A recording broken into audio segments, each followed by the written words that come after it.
الفيديو ده يا جماعة بوضح فيه مشكلة برضه. في ناس ما تفهمهاش ولا تتوقعها ولا تعرف نتيجتها فيما بعد اما تحصل معاه المشكلة دي. طبعا يا جماعة الاعمار اللي قدامكم ده اعمار في ال23 الى 25 يوم.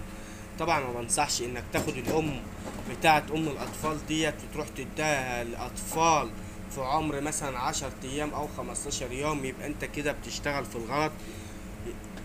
سواء انت بقى بتعمل تبني بسبب ماتت او اي حاجة، وانك عارف اللي دول هيقدروا يقوموا نفسهم، لا ما بنصحش حد بالكلام ده. لان الام بتيجي على ال25 اللبن بيقل، مش هيقدر يديك نسبة اللبن الاعلى زي ما اول ما ولدت في اول اسبوع او من تاني اسبوع. مش هتقدر تديك نسبة اللبن اللي بتديه لسبع او 8 اطفال. فطبعا هتخسر الولاد اللي انت نقلت الام ده. لو انت عايز تنقل ام ما تنقلش ام في العمر ده يا جماعة. تحاول تجيب عمر اقل في عمر مثلا ال 15 يوم كويس برضه، بس ما تعلاش عن كده، لانك كده يبقى انت بتشتغل غلط. وده النتيجة اللي انا بقولها لكم، وحابب اوضحها للناس اللي مش فاهمة، وبفهمها لكم ان ده اكبر سلوك غلط. كده كده هتخسر من ناحيتين.